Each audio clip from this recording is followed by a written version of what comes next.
नमस्ते दोस्तों and my beautiful magical family. क्या हम अपने सबकॉन्शियस माइंड को रीप्रोग्राम करके कुछ भी मैनिफेस्ट कर सकते हैं या हम अपनी करंट रियलिटी को बदल सकते हैं? तो इसका आंसर है हाँ।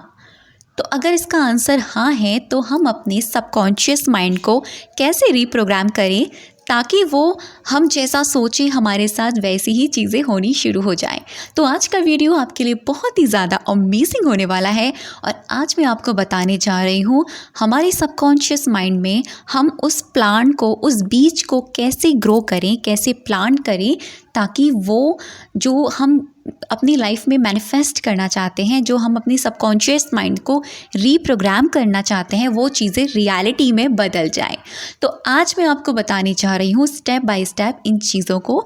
ध्यान से इस वीडियो को समझिएगा, ये वीडियो आपके लिए बहुत ज़्यादा हेल्पफुल होने वाली है। तो सबसे पहला स्टेप आता है कि आपके माइंड में आपकी डिज़ायर को लेकर क्या नेगेटिव पैटर्न बना हुआ है। अगर आपके माइंड में कोई नेगेटिव पैटर्न है तो वो नेगेटिव पैटर्न को तोड़ना बहुत इम्पॉर्टेंट है, क्योंकि अगर आपने उसको नहीं तोड़ा ना तो आप न्यू प्लांट नहीं कर सकते। बिल्कुल उसी प्रकार से जब हम कोई नया पौधा लगाते हैं तो नया पौधा लगाने के लिए वहाँ की मिट्टी को उपजाऊ बनाया जाता है। वहाँ पर लगी हुई फंगस को, वहाँ पर लगी हुई काई को, वहाँ पर लगी हुई आवांशित फसलों को, यानी जो छोटी छोटी बेफजूल के जो छोटे छोटे पौधे हो जाते हैं, हम वहाँ पर उसको क्लीन करते हैं। एग्जैक्टली हमको अपने सबकॉन्शियस माइंड के साथ ऐसा ही करना है।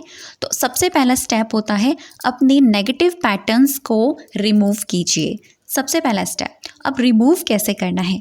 ब्लैक पेन लीजिए और जो भी आपके नेगेटिव पैटर्न है अपनी डिज़ायर से रिलेटेड, आप उनको ब्लैक पेन से लिखेंगे और उनको फ्लैश कर देंगे। अगर कोई ऐसा नेगेटिव पैटर्न है जो बहुत टाइम से चलता आ रहा है, आपको नहीं समझ में आ रहा है इसको कैसे रिमूव करना है, तो उस चीज़ को लेकर आइए, दिमाग में सोचिए और ब्लैक पेन से उनको लिख लिख कर बर्न कर दीजिए या फिर उनको फाड़ कर गंदगी में फ्लैश कर दीजिए।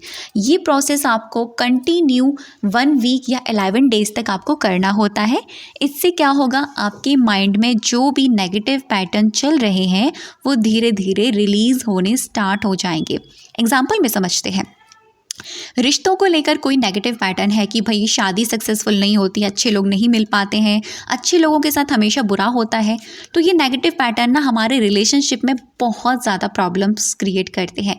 तो आपको इन्हें लिखना है और आपको इन्हें फ्लैश कर देना है। पैसे से जुड़कर है, पैसा कमाना बहुत मुश्किल है, मेहनत करने पर इतनी ज़्यादा चीज़ें नहीं मिलती हैं, अरे यार कितनी भी मेहनत कर लो सफलता कहाँ है, गवर्नमेंट जॉब कहाँ मिल रही है, जॉब मिलना इतना आसान नहीं है, पैसा कमाना इतना आसान नहीं है।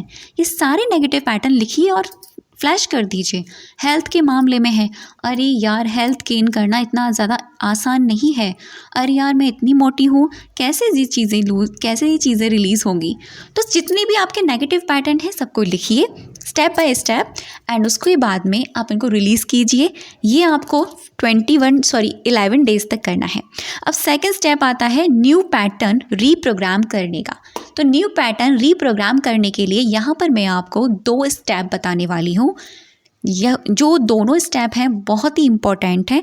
अगर आप इनको पूरे 21 डेज़ या फिर 40 डेज़ तक करते हैं, डेफिनेटली आपको मैजिकल वाले रिजल्ट मिलने वाले हैं, क्योंकि ये ट्राई टेस्टेड है, काफ़ी ज़्यादा लोगों को बताई हुई चीज़ें हैं। तो डेफिनेटली ये आपके लिए भी मैजिकल काम करने वाली है। तो सबसे पहला जो स्टेप है ना, सॉरी पीछे की वॉइस को अवॉइड कीजिएगा गाइस, एंड रियली सॉरी। सबसे पहला स्टेप है कि आपको न्यू पैटर्न क्या चाहिए, ठीक है। आपको हेडिंग्स लिखनी है। अब हेडिंग आप पेंसिल से भी लिख सकते हैं, किसी भी कलर के पेन से लिख सकते हैं। आपने मान लीजिए अपने रिलेशनशिप में क्या चाहिए, जो आप चाहते हो ये हो जाए, आप एक हेडिंग पर एक अफर्मेशन के तरीके से लिख दीजिए, ठीक है। लिख कर आपको रखना है। हेल्थ के मामले में है क्या चाहिए, पैसे के मामले में है क्या चाहिए, सक्सेस के मामले में है क्या चाहिए, ब्यूटी के मामले में है क्या चाहिए, वो सारी चीज़ें आपको लिख लिख कर रख लेनी है, ठीक है। ये तो प्री स्टेप हो जाता है हमारे रीप्रोग्रामिंग का। अब इसके बाद हमें क्या करना है, डेली आपको एक समय ऐसा बना लेना है। अब आपको इसको लेकर ना जर्नलिंग करनी है, ठीक है। रेड पेन लीजिएगा, किसी भी कलर का पेन ले सकते हो, ब्लैक को अवॉइड कीजिएगा। आप अपना ग्रैटिट्यूड जर्नल या नॉर्मल डायरी लीजिएगा, 21 डेज़ या फिर 40 डेज़ तक कीजिएगा। अगर आपको अच्छे रिजल्ट चाहिए तो आपको एक पॉजिटिव सी अफर्मेशन बनानी है अपनी डिज़ायर से रिलेटेड, जैसे ये चीज़ हो गई है और आप बहुत खुश हैं। इस तरीके से ये आप अफर्मेशन बनाएंगे और इस एक पर्टिकुलर अफर्मेशन पर कम से कम इसको 11 टाइम लिखेंगे, 11 बार। ठीक है, 11 बार नहीं तो 10 बार तो ज़रूर लिखना है। आप कम से कम 3 विशेस को ले सकते हैं, यानी 3 डिज़ायर को ले सकते हैं और तीनों डिज़ायर से चलते एक एक अफर्मेशन बनाइएगा, सिंगल 1 से 1.5 लाइन की। और ये आपको कोशिश कीजिएगा सुबह के समय पर आप इनको लिखें, यानी एक अफर्मेशन को 10 बार। अगर आपकी तीन अफर्मेशन है, 3 डिज़ायर हैं, तो टोटल अफर्मेशन हो जाएंगी 30, यानी 10 10 10। ठीक है, ये तो हो गया राइटिंग प्रोसेस। अब आपको लिखने से पहले भी थैंक यू ऐड करना है, लिखने के बाद भी थैंक यू ऐड करना है, ताकि भगवान को ग्रैटिट्यूड करना बहुत ज़्यादा इम्पॉर्टेंट है। जब तक हम ग्रैटिट्यूड के साथ कोई भी चीज़ नहीं करते हैं, हम अपनी लाइफ में उस चीज़ को मैनिफेस्ट या अट्रैक्ट नहीं कर सकते हैं, क्योंकि कृतज्ञता की भावना होना वो एक चाबी है, वो एक जादू है जो किसी भी चीज़ को हमारी ज़िंदगी में आकर्षित कर सकता है। अब आता है थर्ड स्टेप। आपको रात को सोने से पहले इन अफर्मेशन को पहले तो याद कर लेना और इन अफर्मेशन को विद पिक्चर के साथ रात को सोने से पहले विजुअलाइज करना है। जैसे एग्जांपल में समझते हैं, आपने अपने पर्सन के साथ की शादी की अफर्मेशन लिखी है कि हम दोनों की शादी हो चुकी है, हमारी फैमिली बहुत खुश है, आई एम सो हैप्पी। अब इसको कैसे विजुअलाइज करेंगे, फाइनल रिजल्ट देखिएगा, वाओ यार शादी हो गई है, आप दोनों बहुत खुश हैं, फैमिली भी बहुत खुश है, फैमिली भी आपके सपोर्ट में है। तो वो पिक्चर आपको रिपीट बाय रिपीट चलानी है।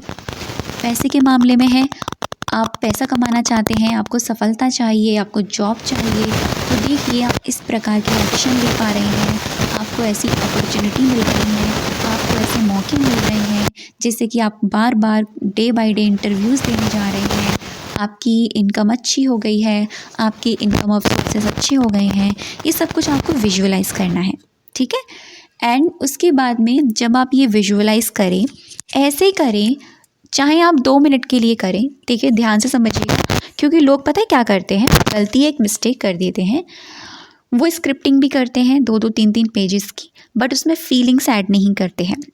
फीलिंग्स का मतलब उसको प्रेजेंट समय पर रहकर महसूस करना कि ये चीज़ अभी है, उसी मोमेंट पर फील कीजिएगा जिस मोमेंट पर आप वो काम कर रहे हैं। मैं नहीं कह रही पूरे दिन फील करो, बस उसी मोमेंट पर फील करो जिस वक्त आप ये काम कर रहे हैं। ऐसे ही जब आप विजुअलाइज़ करें तो उसी पल ये महसूस करें ये हो गया है। अब आप उसके बाद में सो जाएं, अगले दिन आप कुछ सोचें इसके बारे में, ना सोचें, ये इम्पॉर्टेंट नहीं है। इम्पॉर्टेंट है कि आप उस वक्त जब काम कर रहे हैं उसको पूरी फीलिंग के साथ सोचें और महसूस करें, उस चीज़ का एहसास लें और इसके बाद में भगवान को कृतज्ञता की भाव के साथ आपको सो जाना है। ये प्रोसेस इतना मैजिकल है कि साथ ही साथ आपके सबकॉन्शियस माइंड को रीप्रोग्राम तो करेगा ही, आपकी लाइफ में बहुत बड़े बड़े मैजिक को ऐड करेगा, क्योंकि ये ट्राई टेस्टेड चीज़ें हैं, डेफिनेटली मैजिक की तरह काम करती हैं। और ये जब भी हम इस पर फोकस के साथ और कंसिस्टेंसी के साथ काम करते हैं ना, तो ये हमारे लिए भी वर्क करती हैं, क्योंकि हमारा सबकॉन्शियस माइंड, आप ये समझ लीजिए, एक ऐसी चीज़ है जो कुछ भी हमारी लाइफ में रियलिटी बना सकता है। अगर उसमें नेगेटिव पैटर्न ऑलरेडी पड़े हैं और फिर भी आप न्यू पैटर्न क्रिएट कर रहे हैं, नेगेटिव पैटर्न को रिमूव किए हुए, तो वो आपके लिए हो सकता है नेगेटिव रिजल्ट दे। इसीलिए लोगों को रिजल्ट नहीं मिलते हैं, क्योंकि वो पहला स्टेप जो होता है ना, नेगेटिव पैटर्न को रिमूव करने वाला, वो करना भूल जाते हैं। लगता है कि यार ये तो फालतू की चीज़ें हैं, इनको करने से कुछ नहीं होगा, सीधे बस अपनी विश पर काम करो। तो ऐसा बिल्कुल भी नहीं होता है। आपको अपनी विश पर काम करने से पहले अपने माइंड पर काम करना है, अपनी थिंकिंग पर काम करना है, अपने पैटर्न्स पर काम करना है, एंड देन उसके बाद में विश पर आना है। तो ये था आज का वीडियो। आई होप आपको ये वीडियो अमेजिंग लगा होगा। थैंक यू सो मच अब तक की वीडियो पर बने रहने के लिए और मुझे सुनने के लिए।